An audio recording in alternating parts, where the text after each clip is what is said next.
Que inicie esto.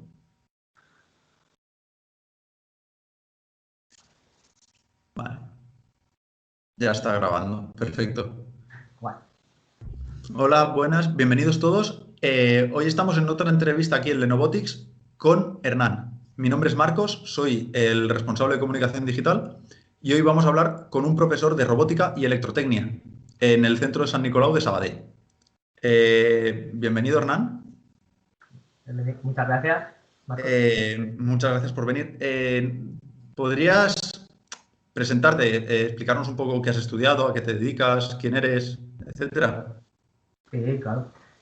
Bueno, yo estudié física en la Universidad Autónoma, aquí de Barcelona. Luego hice un máster enfocado a investigación, un máster de fotónica. Estuve involucrado en todo lo que es el campo de investigación de física teórica durante una temporada. Pasé 4 años en Austria investigando y tal. Luego hice el máster a profesorado y bueno, llevo ya unos cuantos años ahí, ¿no? Es decir, como profesor, haciendo divulgaciones, formaciones a profesorado. ¿Qué asignaturas impartes, por ejemplo, en tu centro académico? Ahora mismo, física de primero de bachillerato, matemáticas de primero de bachillerato, una asignatura optativa que he creado específica de programación y robótica para primero de bachillerato, la electrotecnia de segundo de bachillerato y luego tecnología de primero de la ESO. Guay. Eh, Leyendo un poco, investigando, he visto que tenéis, bueno, que estás en una asociación de robótica llamada LIGU. Sí. Eh, ¿a qué, a qué os dedicáis en esta asociación? ¿Qué promovéis? ¿Qué hacéis?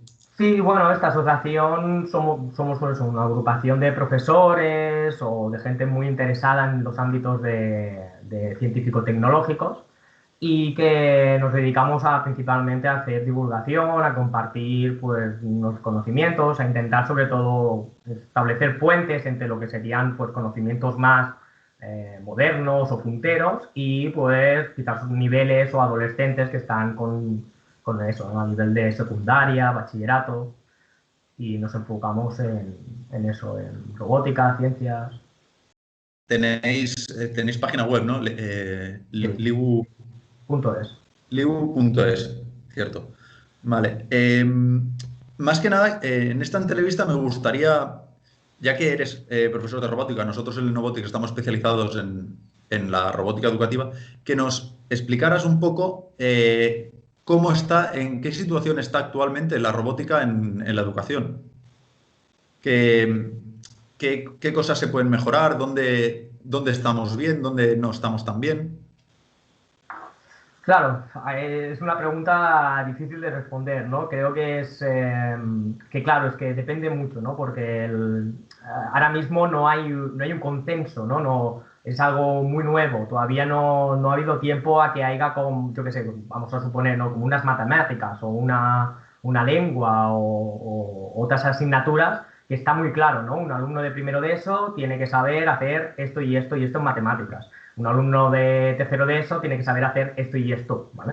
Claro, en robótica es nuevo, ¿no? Es decir, se sabe de todos los muchos beneficios que tiene, se sabe de la gran utilidad que tiene, porque a día de hoy es que lo que cuesta es encontrar un ámbito en el que no te veas más o menos, pero relacionado con conceptos de programación o de robótica.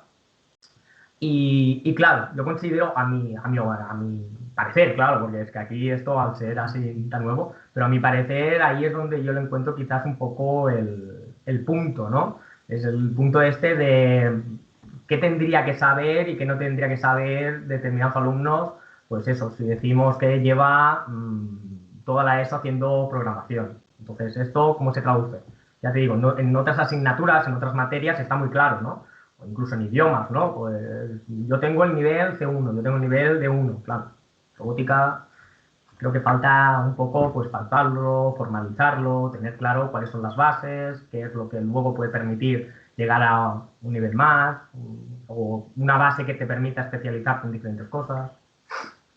Claro, yo imagino que dentro, o sea, dentro de que quizá no hay establecidos estos parámetros en la educación más inicial hasta, digamos, el bachiller, pero una vez empiezas la universidad, Claro, ahí sí que tienes que tener unos mínimos. Claro, claro, claro. Y si no has hecho lo que tenías que hacer antes, Claro, llegas totalmente perdido. claro, pero claro, ahí es donde está un poco el punto, ¿no? Porque claro, es lo que dices, ¿no? Llegas a la universidad, pero, pero programación o robótica no es una asignatura que todos los centros tengan que tener, ni en secundaria ni en bachillerato. Y obviamente todos los centros, pues tú de cualquier centro puedes ir y apuntarte a informática. Es decir, hasta ahora, claro, tú llegabas a la universidad y aprendías allí, ¿no? Obviamente, claro, ahora hay unas claras ventajas, ¿no? Del alumno que pues, ya está más formado, que está más preparado, que ya tiene estos conocimientos, porque para ese alumno todo será pues, mucho más llevarero, incluso mucho más, lo podrá disfrutar, ¿no? Mucho mejor. Pero claro, ahí es donde parte del punto, ¿no? Es algo que cada vez aparece más y ¿Y qué crees se debería hacer tanto quizá el profesorado como las empresas como nosotros que nos dedicamos a la venta, a la comercialización, a la distribución de robots educativos, incluso a las formaciones en robótica? ¿Qué deberíamos hacer entre todos para, digamos, poder formalizar esto, poder hacer que pase al siguiente nivel, que sea unas matemáticas, un inglés, unas lenguas? claro, es un tema muy complicado, ¿no? Porque es como todo, ¿no? Cuando ya todo está formalizado y está claro, pues ya no hay dudas, ¿no? Pero claro, hasta llegar a ese punto, pues es simplemente paciencia, mucha motivación, tener sobre todo la mente abierta, ¿no? Es decir, siempre estar perceptivo. Quizás muchas veces el problema puede incluso aparecer por el hecho de decir, pues yo lo enfoco así y esta tiene que ser la forma correcta, ¿no? Y lo que hace aquel otro, pues no, por lo que sea. Pues no, es mirar, también estudio, ¿no? También es, claro, desde el ámbito del estudio de la didáctica, todo el tema de la robótica y todo esto no tiene el rodaje que tiene todas las otras áreas de la didáctica, ¿no? Del conocimiento, del aprendizaje. Con lo que poco a poco ir trabajando, ponerle muchas ganas y sobre todo, ya te digo, mi opinión, ¿no? Pero desde el punto de vista del profesor que le toca hacer eso, ¿no? Hacer la programación o la robótica, un poco el tener el objetivo, creo yo, yo como mínimo es el que tengo, ¿no? A mis alumnos, si el día de mañana se encuentran de que necesitan aplicar unos conocimientos de programación o de robótica, que tengan una base que les sea útil. Es decir, que tengan una base que de verdad les permita, pues eso, no encontrarse tú completamente perdidos, no decir es que no tengo ni idea de qué es, sino un conocimiento, digamos, útil, ¿no? Eso es. Yo imagino que además la robótica tiene una dificultad añadida a, digamos, los conocimientos básicos de matemáticas, lenguas o ciencias más comunes, que es que evoluciona a un ritmo brutal, evoluciona a un ritmo rapidísimo. Entonces, los profesores tenéis que estar en una formación continuada y no os podéis estancar en lo que a lo mejor valía hace 2 años, porque a lo mejor este año ya no vale. O este año ha cambiado y se tiene que enseñar de otra manera. Claro, claro. Es decir, es eso de, claro, recientemente, y con recientemente obviamente estamos abarcando bastantes años, ¿no? Sí, sí. Pero claro, ha habido un boom de pasar pues a lo mejor cuando éramos pequeños, ¿no? Nosotros, que dice, el concepto de estudiar a lo mejor programación, es que ni era programación, era la clase de informática. Y a lo mejor lo que se trabajaba era Word, Excel, Office, vamos, ¿no? Este tipo Sí, de sí. cosas, al punto donde estamos ahora, que al punto de ahora de no, con pensamiento computacional, programación y todo el gran abanico de herramientas que han salido y que siguen saliendo, ¿no? Pues herramientas que son en una línea pues más como para aprender jugando, ¿no? Lúdicas y para aprender herramientas como más formales. Luego sale una herramienta, pero al poco tiempo, como es tan reciente todo, sale una versión que te suple quizás los pequeños problemas que tenía la versión anterior. Y es como está todo en una dinámica pues que tiene una velocidad muy elevada. Entonces, eso es como lo que has comentado, ¿no, Marcos? Estar adaptado, estar al día, pero también es difícil porque si vas cambiando de herramienta cada 2 días, para que nos entendamos, Sí. no puedes llegar a entender y a profundizar como toca, ¿no? Para sacarle todo el provecho. Entonces es saberse mover un poco entre tierras ahí.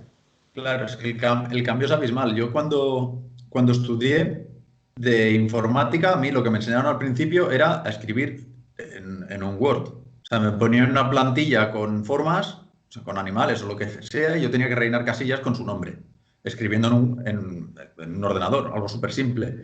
Eh, Poco a poco algo se hizo, pero lo más parecido a algo de robótica, de programación, que no lo era, lo hice en la ESO, en tecnología, que hicimos un robot de maderitas, o sea, con maderas y tenía un motor. Pues lo único lo que tenías que hacer era conectar cables y darle al on. No tenía mucho más. Encendía luces, andaba hacia adelante. No había más. Eso fue toda la aproximación a la robótica que yo hice en mi trayectoria estudiantil. ¿Qué, qué pasa? Que si tú te encuentras que esto es todo lo que has hecho, como que pierdes la posibilidad de conseguir muchas personas que se interesen por este mundo. Si tú a un chico le enseñas desde pequeño cosas de robótica, le enseñas además paso a paso y cómo lo tienen que hacer, que cada fase de la robótica tiene una edad también. Supongo que también ganarás muchas personas que se interesen por este mundo. O sea, yo imagino que también de cuando yo estudiaba ahora han crecido los números de alumnos en las clases de robóticas, de programación y cosas así en los centros. Sí, sí, bueno, claro, bueno, el ejemplo lo que comentaba, ¿no? Ahora mismo en el centro donde trabajo, del año pasado se abrió eso, una optativa para bachillerato de programación y robótica. A nivel incluso, hablándote de números, ¿no? Que conozco y relacionados con lo que comentas, a nivel incluso europeo, en diversos países, robótica o programación, es decir, a lo mejor no es concretamente robótica y es más programación, ¿no? Porque sería como más fundamental, pero, pero ya forma parte de una asignatura troncal, depende de qué itinerarios, es decir, que ya no es que sea una optativa y tal, sino no, es decir, la tienes que hacer sí o sí. Es que claro, ya, y es lo que te digo, obviamente lo que dices es así, ¿no? Permite que, pues eso, crear pues vocaciones, ¿no? De todos aquellos chicos o chicas que puedan llegar a tener un interés. Pero es que luego, el día de hoy en el que vivimos y los que están ahora mismo formándose y que empiezan a entrar a la universidad, es que es eso, en ciencia, es que en ciencia tienes que saber programar unos mínimos para hacer los cálculos, para ejecutar los programas que te funcionen. En economía tienes que saber pues, algún lenguaje de programación en el que se mueve en todo el análisis de datos. Es que estamos en la era de la información, grandes cantidades de información, y la forma de manejarla es la programación. Entonces, es que cada vez más, en mi opinión, no, pero es una herramienta y es un recurso de que va a ser como más obligatorio para que nos entendamos, ¿no? Porque Sí, si sí. no, no vas a poder, no entenderás, ¿no? No podrás hacer tu trabajo. O sea, llega un punto que es muy imprescindible. Ujú. Y a mí, por ejemplo, me pasa que me da la sensación de que he nacido en un mundo donde desde que yo he nacido existe una tecnología mucho más avanzada y yo estoy como muy desinformado, que creo que no me han formado lo suficiente en tecnología, en conocimientos básicos, en lo que tú dices, a lo mejor aprender un lenguaje muy básico de programación, pero que te ayude en tu día a día. Aprender algo que me parece que es imprescindible, tal como estamos ahora, seguridad, tanto informática como de telefonía móvil. Eso. Son dos elementos que son imprescindibles actualmente porque vivimos conectados a pantallas. Sí. Y la cantidad de información personal Claro. que podemos subir y sobre todo en el enfoque que tenemos, ¿no? De preadolescentes o adolescentes que claro, que no, que bueno, que es la situación, ¿no? Y que para eso ellos mismos tienen pues muchos cursos y muchos asesoramientos de gente que viene a hablarles, ¿no?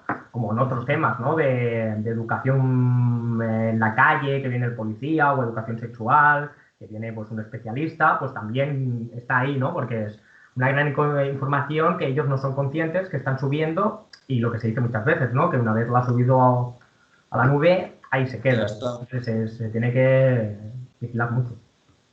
Yo, mira, también me di cuenta en la universidad de lo poco que había aprendido de herramientas básicas como el paquete Office, o sea, donde utilizaba yo el Excel para cuatro cosas. Claro, vi que no me habían enseñado lo suficiente, que es que hay un mundo ahí Sí, dentro. sí, no, Y creo que ahí es una de las cosas que me da la sensación, hablando con gente tanto de mi edad como más joven, que no saben lo que tienen en sus ordenadores, no saben lo potente que puede ser una herramienta de Excel para su vida laboral las, o lo potente. No todas hay las no hay posibilidades una que pueden llegar educación. a tener. No hay una educación en eso y creo que debería ser tan fundamental como actualmente como a aprender cualquier otro, a sumar, a multiplicar o a hablar, porque su mundo va a ser ahí, o sea, su mundo va a ser ese, va a estar ahí metido. Sí, sí. No, totalmente de acuerdo. Te, te quería comentar una idea que tenemos nosotros en Lenovotics, que es que cada robot tiene su franja de edad, su público objetivo, digamos. Entonces, hay robots que sirven para iniciarse, como, bueno, que nos ayudan a empezar, que siguen unas instrucciones básicas, pero que no debe, nos preocupa que se utilicen demasiado a lo largo de la vida de los alumnos y te lleguen a edades avanzadas sin los conocimientos necesarios porque han alargado la vida útil de un robot cuando ese robot a lo mejor era hasta los 10 años. Y de 10 a 15 podrían haber aprendido otro lenguaje diferente con otro robot a lo mejor un poco más avanzado para acabar entrando en bachillerato, lo que hemos comentado antes, o en la universidad con unos conocimientos ya, con un bagaje educativo muy extenso. No sé qué opinas tú como profesor, que te gustaría, si te gustaría que fuera así o crees que ya empieza a ser así. Claro, estaría muy relacionado con lo que comentamos al principio, ¿no? Creo, es decir, con esta falta de pautas generales o de eso. En efecto, estoy totalmente de acuerdo. Te encuentras con, es decir, de que hay a lo mejor algunos instrumentos, ¿no? Algunas herramientas para trabajar la robótica y la programación y hay que, considero, como decís, ¿no? Que hay que vigilar con las edades en las que se aplica. Es decir, claro, a la que el chico o la chica ya empieza a tener una edad y ya empieza a ser más grande, hay que empezar a plantearle pues, más retos, ¿no? Y retos, yo sobre todo creo realistas, desde el punto de vista de, pues claro, para edades más pequeñas, pues muy unificado, que sea muy entretenido, que sea muy así, pero claro, tiene que haber una evolución, ¿no? Tenemos, idealmente, yo como personalmente lo veo, tenemos que a lo mejor partir de, si queremos introducir desde nada, primaria, cursos muy bajos de primaria, que hemos empezado a introducir, pues nada, jugando, introduciendo ahora izquierda, ahora derecha, y veo que después en efecto se mueve a la izquierda, a la derecha, pero claro, yo lo que considero es el punto de inicio. Y para mí, mi opinión es el punto de final, tiene que ser unos alumnos que sean capaces de forma independiente de programar o de crear, aunque sean simples, pero proyectos propios de robótica. Entonces es en esta, digamos, escalera, ¿no? Que lo que comentabas, ¿no? Que estoy totalmente de acuerdo, que es importante, pues a lo mejor para primaria, para cursos del principio, pues va muy bien determinada herramienta, pero claro, hay que tener en cuenta lo que te decía, ¿no? ¿De qué le servirá eso, ¿no? Es decir, pues que tenga herramientas y ir actualizándola y cambiándola y sobre todo enfocarla al momento y necesidades. Y, por ejemplo, una persona de mi edad, ponemos 29 años, hostia, me apetece empezar a aprender este mundillo, me apetece aprender robótica, un poco de programación. ¿Por dónde crees que debería empezar? En el sentido de que, obviamente, a pesar de que es los primeros pasos, quizá no es adecuado que trabaje con un robot, con una herramienta de un infantil de entre 5 y 6 años, o 5 y 10 años. Por supuesto, no, eso Pero no. claro, tampoco puedes empezar con algo mucho más avanzado de alguien de 16 años que ya tiene un bagaje grande, sino dónde estaría ahí el punto medio para Claro, alguien. es lo que dices, es eso, ¿no? Una herramienta una herramienta que esté pensada para eso, para niños pequeños, por mucho que tú no sepas de programación, te vas a sentir como extraño, ¿no? Es decir, diciendo, bueno, ¿qué estoy haciendo yo aquí? A ver, claro, en esa línea sobre todo es la situación de siempre, ¿no? En Internet encontrarás de todo. El problema es precisamente ese, que te encontrarás de todo. Y entonces, ¿cómo discernir de lo que te puede ser útil, de lo que no te puede ser útil, de lo que a lo mejor está a tu nivel, de lo que no estaría tan a tu nivel? Ya digo, en esta línea, claro, por ejemplo, en nuestra asociación hacemos eso, hacemos formaciones de robótica. Y yo, por ejemplo, he hecho en centros cívicos, en Ateneo, y y he tenido alumnos en ese sentido de todas las edades. Gente mayor, que ya está jubilada o cerca de la jubilación, chicos muy jóvenes, y precisamente haciendo, digamos, buscando el punto este que comentas, ¿no? El entrar y adaptándolo a, pues eso, no tengo conocimientos, pero claro, tampoco puedo usarlo. Aquí, claro, yo considero que el rol, digamos, del profesor es muy importante. Sí, sí, eso es fundamental, desde luego.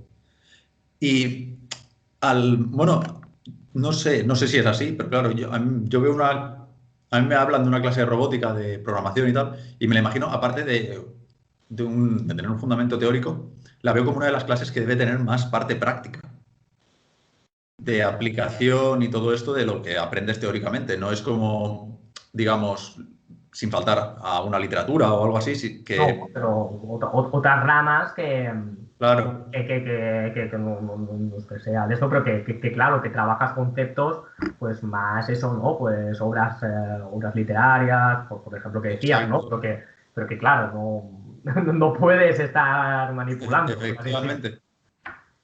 Sí, sí, por supuesto. Es decir, o como mínimo yo es como lo enfoco. Yo la robótica es trabajar por proyectos.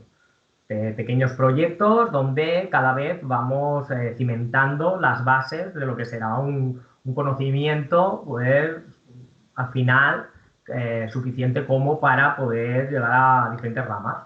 Por ejemplo, primero empezamos los interruptores, luego los LEDs. Bueno, luego vamos a poner un interruptor con un LED, ¿vale? Ahora un sensor de luz y que cuando el sensor de luz detecte luz, que se apague el LED. Entonces, pero todo claro, esta es como mínimo mi metodología, ¿no? Ir introduciendo los conocimientos muy a poco y simultaneándolo todo con el punto de decir, La lo ponemos en práctica, vemos que práctica. funciona, vemos que tenemos resultados y lo vamos comprendiendo. ¿Y Es decir, yo cómo os siempre, habéis en enfrentado? este sentido, yo siempre lo he visto, para mí es muy similar a una asignatura artística.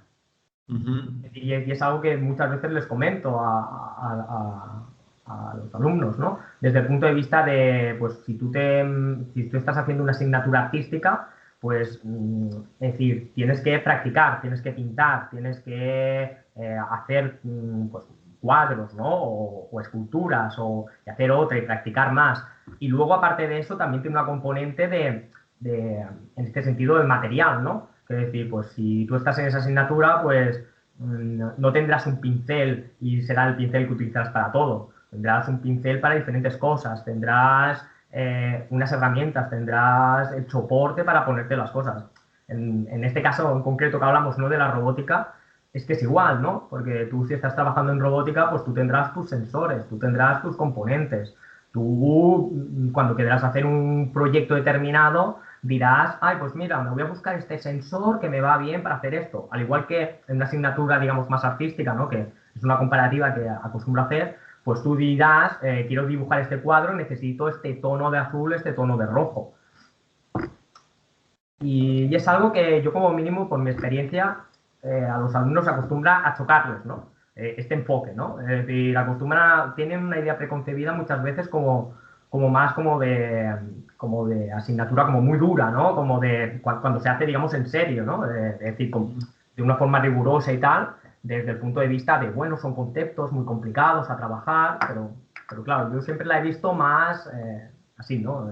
Hablando de estilos de asignaturas a lo mejor más clásicas, un estilo Si más... una vez lo enfocas todo más con prácticas, supongo que también se hace más, más agradable, más divertido. Yo como alumno lo veía así. Cuando me encontraba asignaturas que eran solo teoría, te costaba más estar. Si es una cosa que además de la teoría lo vas compaginando con práctica y ves que lo que has aprendido funciona, se convierte en un resultado, ostras, eso te motiva más, te recompensa. Tú lo estás viendo y tienes un reforzamiento constante de lo que estás haciendo. Cual me parece una herramienta brutal, que además lo comenté en una entrevista anterior con una psicóloga, que hablábamos de la fuerza que puede tener la robótica en la educación y la construcción a nivel de crear tolerancia a la frustración de los chicos. Porque a mí me da la sensación de que es relativamente fácil equivocarse en un código, por ejemplo, de programación, una letra mal puesta y no sale nada. Pero no es el fin del mundo, sino que aprendes a equivocarte y aprendes a tolerar estos errores y eso te hace generar una inteligencia emocional muy heavy, o sea, mucho más desarrollada que no educar solo en base al castigo. Entonces tú aquí vas aprendiendo, te das cuenta que errar es humano, que todo error te ayuda a saber hacia dónde tienes que ir. Lo veo una herramienta muy potente para esto, la robótica. Sí, sí. Y aparte los ejemplos que has dicho es que es el día a día y como yo les comento, del programador que acaba de empezar y del programador que lleva 50 años. Que te dejas un punto y coma en cualquier momento, o escribiendo rápido o lo que has dicho, o le das sin querer a una letra y lo típico que estás escribiendo rápido y la palabra no la has escrito bien y la búsqueda de errores en este sentido es que es algo que siempre te va a acompañar, la programación, siempre, siempre. Ujú. Es algo que ahí va a estar.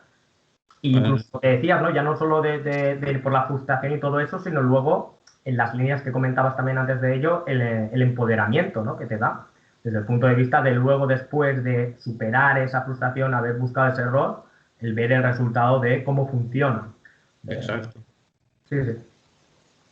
Eh, un- Al hacer este enfoque práctico, que en mi opinión, ostras, lo hace como mucho más agradable, mucho más divertido de aprender, ¿cómo te has enfrentado en tu clase a la pandemia que hemos vivido con los alumnos encerrados en casa? Claro, en mi situación concreta, como yo enfoco en este caso con los alumnos digamos en todos mis cursos, es que cada alumno tiene digamos un kit de Arduino, ¿vale? Es decir, Vale. un pequeño kit con pues eso, su placa, sus componentes, ¿vale? Y todo. Entonces, en este sentido, como cada alumno tiene, digamos, sus componentes, pues simplemente puede continuar trabajando, puede estar haciendo los proyectos y bueno, pues desde casa con la webcam, pues eso, te grabas y vendrías a hacer lo mismo que estarías haciendo en clase, ¿no? La explicación y tal. Obviamente aquí el punto clave está pero que esto ya no es solo de robótica, es en general, en el punto de los recursos, ¿no?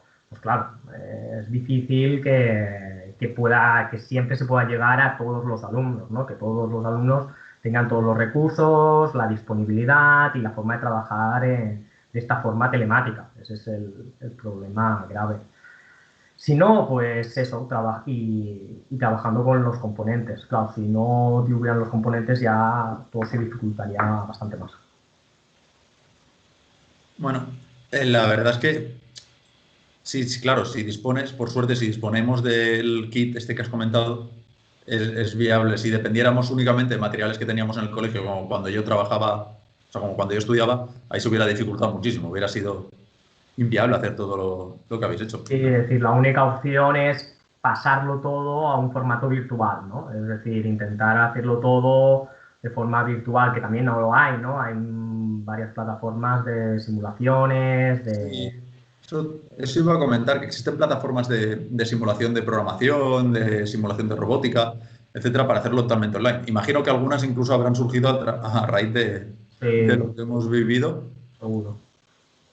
La verdad es que Claro, es estas algo muy... herramientas pueden ir muy bien, sobre todo para estas Sí, situaciones, o ya, como te digo, sin tener en cuenta situaciones de pandemia. Simplemente, pues, de centros que no tengan los recursos o que en aquel momento han hecho una inversión en otro tipo de proyectos diferentes a los de robótica, pues claro, estas plataformas son de mucha utilidad desde el punto de vista de poder continuar todo y que sea de forma virtual, que obviamente nunca va a ser No va a ser lo todo lo mismo. que comentábamos hace un momento, ¿no? Nunca vas a tener la misma experiencia ni lo vas a hacer igual que físicamente, ¿no? Construyéndolo de verdad. Pero claro, Pero incluso el propio alumno podría conseguir este tipo de programa sin necesidad de, por ejemplo, hacerse con todo el material necesario para construir algo. Con el mismo programa incluso podría empezar a programar y trabajarlo desde casa, porque además tienen diferentes lenguajes, tienen diferentes niveles, diferentes fases, lo cual te permite también una cierta evolución interna dentro de ese tipo de programas. o incluso como complemento, desde el punto de vista de que tú a lo mejor tienes un kit y en el kit tienes pues un motor de cada tipo, que es lo que acostumbra pasar, ¿no? Un sensor de Sí. cada tipo y tal, y a lo mejor tú dices, uy, pues me gustaría hacer un proyecto de que utilizara 4 motores porque quiero construir un coche, que tenga una tracción en cada una de las ruedas, ya te digo, estoy diciendo algo, digamos, sin sentido, ¿no? Pero claro, en ese momento a lo mejor esa persona, ese alumno no tiene ese material, pero sí que tiene los conocimientos y sí que tiene algo básico, claro, un simulador en ese sentido que te permita pues ver que en efecto pues, funcionaría, no funcionaría, un poco todo eso. ¿Qué es eso? Que ya no es solo como una opción en la otra, sino que son completamente también complementarias. Pues sí, la verdad es que o sea, puede abrirle una puerta muy importante, muy interesante a muchísimos alumnos y de un coste relativamente asequible para todos, lo cual ostras, pues puede ayudarnos un montón. Sí. Para finalizar, me gustaría hacerte una última pregunta, que es ¿cuál era tu juego o juguete favorito cuando eras pequeño? Uf, difícil, ¿no? Es decir, eh, claro, cuando era pequeño, es que claro, no te sabría decir, no sé tú, pero claro, yo iba cambiando un poco bastante a los pocos años. En qué franja más o menos? Yo, yo por ejemplo, de pequeño, no recuerdo la edad, pero yo era muy de Playmobil. Playmobil. Muchísimo, muchísimo de Playmobil. Vale, claro, en este sentido yo sí que era mucho. No te sabría decir una marca porque en realidad no era un juguete concreto, pero con las cosas de construcción, por así decirlo, ¿sabes? Pero de estas de construcción de, ¿sabes? Que como mecano, por así decirlo, ¿no? O que podías Sí, poner las barras y que ibas construyendo una torre. Eso sí que es tipo verdad que... Dynamics, ¿Eh? Fisher, como en Dynamics, en Fisher Sí, Technics, todo esto que con bolas, con construcciones y todo. sí, claro, de estas de bolas me habrían encantado, que siempre las veo y digo, joder, me gustaría Sí. tener una de estas, ¿no? Claro, en este sentido yo como veo las que jugaba eran, digamos, más básicas, en el sentido de que eran pues como Mm, formas verticales que te encajaban y eso que hacías como clic y entonces le ibas sí, haciendo la estructura.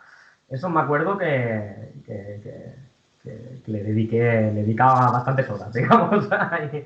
Muchas veces que me ponía ahí a construir que no sabía ni lo que estaba haciendo y al final a ver qué sale, ¿no? sí, No sé. lo bueno de este tipo de juegos, la potenciación de la creatividad infantil. O sea, Mm, los niños hace que cojan, se pongan delante un montón de piezas y digan, a ver qué sale. Y se ya, están horas y un día sale una cosa y otro día sale otra totalmente diferente. sí, Es sí. un puntazo eso. Bueno, pues Hernán, muchísimas gracias, la verdad, por esta entrevista. A ti, Marcos. Muchísimas gracias a todos por verla y para más información, para resolver cualquier duda o si necesitáis conocer algo más de alguno de los productos que tenemos, no dudéis en contactar con nosotros, en llamarnos o en enviarnos un correo electrónico. Muchísimas gracias a todos.